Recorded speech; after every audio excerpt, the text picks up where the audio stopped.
All right, well, let's get into our next segment then. High spots and low shots. I'm gonna say my low shot. I never thought I'd say this name. Roman Reigns. Dude, you got choked out. And then put out. And then put out, yeah, manhandled by one guy. You would have thought that Luke Harper would have come in and Bray Wyatt and they all would have gotten a piece. No, they left it all to Strowman, which, by the way, actually, I didn't say in that segment, but allow me to say here, I love that they did that too. I love that they showed just how dominant Braun Strowman is. So good. So yeah, Roman Reigns is my low shot. I never really thought I'd say that, and if I have said it, it's been a long time since I have. But there you go. Speaking of Braun Strowman, I sent you a picture of his smile. Oh, why? Why? Oh my God! I'm actually gonna look at that against my better judgment while you give your low shot. Okay, my low shot is the Divas. Because they just deserve, okay, out of the 6 Divas that we saw tonight, 4 of them deserve way better, and the other 2 are the reason that this is happening. Yeah. I mean, perfectly said. Couldn't agree with you anymore. I feel like all of our talk in the Heat of the Night segment and then the actual segment itself is sufficient enough reasoning for why this is your low shot. So to get into my high spot, Braun Strowman. I'm going to give it to him. Fine. Okay. I figured one of us was going to take him, but, you know, if you want to co-sign or give an honorary, I think we both should give him big ups because what a way to debut. I mean, you know, I could give all the credit in the world to more established guys that you guys know that I love, but this is about making a splash. And again, I feel like in one night, he made the Wyatt family really relevant and interesting again. And, you know, that wasn't on Bray's shoulders or Luke's shoulders. No, Braun Strowman did that. And he deserves all the credit in the world. So he's my high spot. You can co-sign onto it if you want. In fact, I hope you will, because I think we should just all give credit to Braun Strowman. Otherwise, he might kill us. You know what, John? I wanted to make Braun Strowman my high spot, but I did have a backup prepared just in case. All right, fair enough. So, Braun Strowman was my original high spot, but to be original, my high spot is Sasha Banks, because nobody in the women's division was more over than she was tonight, and she wasn't even on the freaking show. Yeah, that's true. When you that get crowd was chanting for her, and not only was the crowd really into her without her even needing to be on the show, the fact that she wasn't on the show was a good thing because everything that the Divas touched on this show was a disaster. Yeah. So she won by not being there. It was addition by subtraction, dude.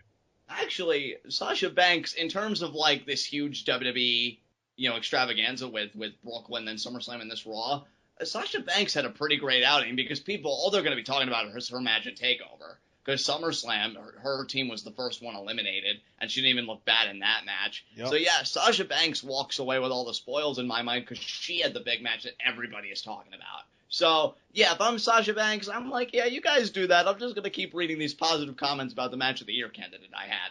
So, there you go. Yeah, I love your high spot. Yep. All right. What's your Raw request? This is so easy. And I love that we've got a theme, at least, for me, and I think kind of you too, with this whole Raw tonight, and especially these segments. Continue to make Braun Strowman just an unstoppable force. I want Roman Reigns to really have something to overcome. I want Braun Strowman to be the 2015 version of 1998 Kane. Yes, dude. You don't even have to do it at a pay-per-view, because I could get how that may be a bit much, but I would like to see Braun Strowman beat Roman Reigns on an episode of Raw or something. Even if you want to make it a bit dirty with a distraction or something, just to see Braun Strowman. Screw that 2-on-1 handicap match. He goes over both of them. Yeah, there you go. You can even have Dean Ambrose get the pin. I mean, no offense to you, bro, or any other Dean Ambrose fan, or Dean Ambrose himself, but I mean, it kind of makes sense. If there's anything that Dean Ambrose does better than entertaining, it's eating pins. Exactly. And see, that's why I'm okay saying it in front of you, because I know you know that. I'm just saying, make Braun Strowman dominant, not just for Strowman's sake or the Wyatt family's sake, but for Roman Reigns' sake. Because I'm already on board with him winning the title, if you wanted to do it again, hypothetically, at the end of this year even. I'm ready for Roman Reigns to carry that championship whenever they're ready. But in the meantime, if you want to drag this feud out, and again, the rumor has been a whole year, make Braun Strowman the gatekeeper to Bray Wyatt. Yes. And make him the most legitimate gatekeeper out there. Dude, I love, too, that the Wyatt family is now, a frickin' fantasy RPG party because you've got the brains in Bray Wyatt, you've got the power now in Braun Strowman, and Luke Harper is like the agile guy, which is incredibly ironic because he's also 6'7", but at the end of the day, the way he moves, you'd never know it. Right. Just crazy to me. And I want to thank Braun Strowman for making my job so easy because, yeah, that Raw request is one of the easiest ones I've had in a long time. So I'm curious, Ashton, what's your Raw request? You know what? I'm going to make my Raw request not as salty as I could because if I wanted to get salty, I could talk about the Divas. My Raw request, though, is to feature Team 3D, but not in a way that it makes it seem like they're way better than all of the current tag teams, which is kind of where we were tonight. Yeah. Because to me, like, Team 3D is already the most over tag team, and they just showed up for the first time in close to a decade in WWE tonight.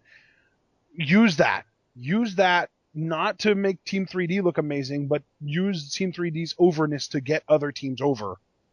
Exactly. Team 3D's role at this time should not be to be like this incredibly overact. They should be legitimizers for other teams. Yeah. I don't think the New Day needs any more legitimacy, but if they plan on carrying those belts for a while for the second time around, let them get the rub off of Team 3D and get that win. And I would even be down for them losing the titles to Team 3D as long as they won them back at a bigger show. Yeah, I'd be cool with that too. I mean, or even if it wasn't them, even if just some up-and-coming team, like you could frickin' be Blake and Murphy for all I care, winning the titles from Team 3D at either Survivor Series, WrestleMania, Royal Rumble, or I will add in again TLC because frickin' TLC matches are what Team 3D is all about. Yeah, I mean that's their signature match. Yeah. So I'm all for that, man. I'm cool with that. I completely agree with your Raw request. I hope that they don't overshadow the division. They got the biggest pop of the night tonight. But let's just hope that they're here to legitimize and not monopolize, so to speak. So with that said, we got one segment left. 30-second hot seat.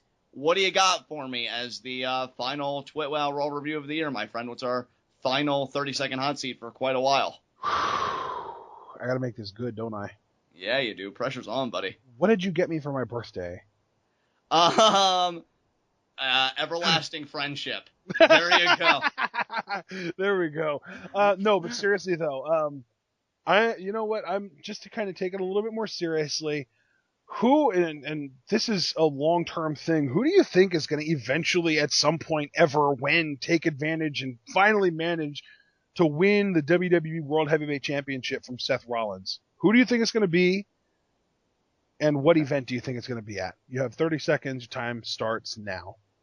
I think at WrestleMania 32. You think it's going to hold it that long? A full calendar year? Yeah, I think so. And you know what? I think it might just, Reigns, Seth Rollins.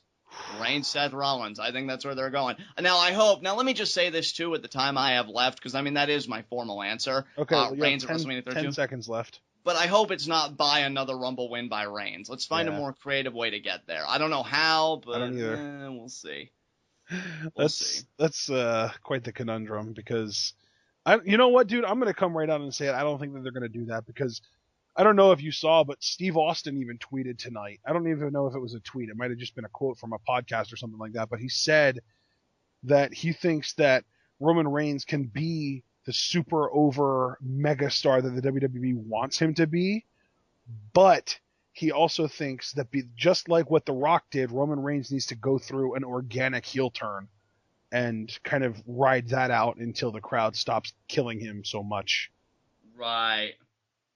I mean, because I don't know where other big-time players are headed. I mean, Dean Ambrose is such a conundrum at this point because he's still a babyface. Cesaro has been, rumored forever now to get this big babyface push. And hell, I mean, he got a pretty sweet spot on the SummerSlam card. I mean, he was the semi-main event with Owens, but you don't know where he's going to be. I mean, Rollins is just really peculiar because when is he going to drop the championship? Because I can't imagine Sting getting that honor. No way in hell. But you just don't know, like, who's going to drop it, what are the circumstances going to be. So, yeah, there's a lot of intrigue of when Rollins is finally going to drop the thing and what's going to happen from there. So.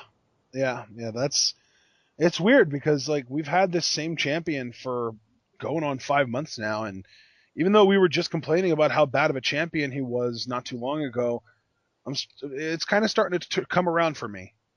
Yeah, certainly. And again, and he's one of the best performers in the company too. Oh, yeah, well, it's like you and I said, even with our criticisms, I don't even think it was ever directly about Rollins, just again, like the booking and just extraneous circumstances. One of my biggest problems, at least for the moment, has been resolved, because again, it seems like a fortified and unified front with the authority against Sting. I'm glad that we're all bound by this enemy, and they're not going to pull any crap. Well, Seth, there's a lot of pressure on you, and you gotta beat Sting, or it's, enough of that crap. Snuff out Sting, keep on the power trip. Seems simple enough to me. I don't know the threat that's going to step up to Rollins and finally be the conquering hero, but I'm enjoying this run, man. Even with the hiccups in this run, if you want to call them that, I've always enjoyed Rollins' work, and I feel like he's just ascended to a whole nother level now, holding both of these belts. It's funny because, it really just seems like he just keeps going further and further beyond, just really just climbing the ranks of being just a really amazing champion. Yep. And I'm just enjoying what he's doing lately. So great stuff. Yeah, definitely. He's been doing some great work, and having that, even if it was a cheap win, having a victory over John Cena under his belt definitely helps as far as his credibility goes. Yeah, definitely. Without question. I mean, he ended John Cena's U.S. Championship reign, and given all the defenses that he had, and here's the thing, I don't even think that the prestige of the belt's been diminished, because that belt is with the world champion right now. And if he is double booked, that's even better, because can you imagine Cena Rollins, 2, only this time it's just for the U.S. Championship? I could see that definitely getting more time between, the two Rollins matches, because I can't see him and Sting going that long. And that'll be another clinic. I don't know how they're going to surpass their SummerSlam match, because I really enjoyed that, but I'm sure they'll figure out a way. And yeah, Seth, he's really making the remainder of this year his own, and I just couldn't be more proud as a Seth Rollins fan. It's great to see. Definitely. All right, well, with that said, do you have anything else you want to say about this Raw? No, I don't think so. I actually, aside from, and it's crazy because it was the thing that we complained about the most, and we have a lot to say about how bad it was, but aside from the Miz TV segment and the Divas match, and really just kind of everything surrounding the whole scenario and the whole situation with the Divas right now, I enjoyed pretty much this whole Raw, other than that stuff. Right. So, guys, with that said, this has been Raw. This has been TwitWow, the best wrestling podcast made for wrestling fans, by wrestling fans, on the web today. I'm John. That's my cohort and commentary, Ashton. Guys, be sure to comment and subscribe on YouTube. What did you think of this Raw? What do you think of Braun Strowman?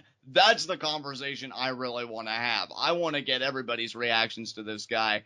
He straight up dominated everybody. What do you think of Sting as Seth Rollins' challenger? What are your answers to my 30-second hot seat? Who is going to beat Seth Rollins in what venue? Be sure can I go? Oh, of course. I don't think he's ever going to lose the title. Oh, Seth Rollins champion forever? Exactly. You know what would be even better than that? Nothing. Adam Cole is champion forever. Oh, you're so Brock right. Vaughn. I can't believe I overlooked that. I know, what an oversight on your part. You know what, John? No, I'm changing my prediction. I know who's going to beat. I get it now. I know who's going to beat Seth Rollins for the championship. Are you ready for this? Who's that? Brock Vaughn. That's so right. Go golfing with us. Do it. Anyway. Oh my God. Now I hope he doesn't listen to TwitWow, because if he did, he was like, oh, these guys are entertaining. I might go golfing with them. And then you did that, and it's over, John. It's over. Oh, we'll get an autographed restraining order. Be grateful for it. But be sure to take the conversation. Finally have his autograph. Be sure to take this conversation over to Tweetov, an amazing pro wrestling group on Facebook. I'd be very curious about all their reactions. Got some amusing reactions from Braun Strowman there. But I get it. If you're not one to conform and you're your own individual, we have you covered on that. Ashton has created a TwitWow subreddit. There you will find all of our TwitWow content. Are you seriously suggesting that you or I is not an individual just because we participate on Tweetoff? Hey, man, I'm just trying to show the product, okay? I'm just trying to do my job. Besides, you say that every week. Oh, if you don't want to talk to a bunch of people, go onto the subreddit. Well, guess what? The subreddit has a bunch of other people on it too. Yeah, I mean, it's not the 1,000+ that are on Tweetoff, but it's still there. I mean, if you compare the number of, okay, never mind. There are approximately 17 people subscribed to our subreddit. That's 17 people you have to worry about, folks. But I mean, they're all wonderful because they're you. Two of them are us. Exactly. And they don't get any more wonderful than us, except for the aforementioned Brock Vaughn, who, as we also mentioned, has probably signed a restraining order. So, the great part about the Reddit as opposed to the 1,229 members of Tweetoff, which, I mean, granted, only about 30 to 40 are actually active, but it's still a pretty fun, active kind of forum to go to. Absolutely. And, the great part about the Reddit, though, is that, if you do want to keep the conversation to Ashton or myself, you can create topics on anything pro wrestling related that you'd like. Or you can comment on this video. That'd be cool, too. Yeah, or you can comment. I love reading your guys' comments. Yeah, every morning when I wake up, I check my email, I check my Facebook, and I check my YouTube comments, and I try to reply to everyone that I feel said something that I have something to say about. Oh, and by the way, I just want to give a big shout out that seems apropos given the complaints we had tonight to one of our active commenters, BX Girl HS. I think I got that right. Yeah. Who's a huge Sasha Banks fan. Yes, Sasha Banks forever, and rightfully so, because Sasha Banks is the greatest. So you get our shout out because you're amazing, like Sasha Banks, and we'd love to know your thoughts about how horrendous this was, especially, being totally void of Sasha, which how dare they? So yeah, and it's funny because even earlier I was talking about how I'm glad that she wasn't a part of this because it was such a disaster, but let's be honest with ourselves, if Sasha Banks would have been a part of this, a disaster no more would it have been. Exactly.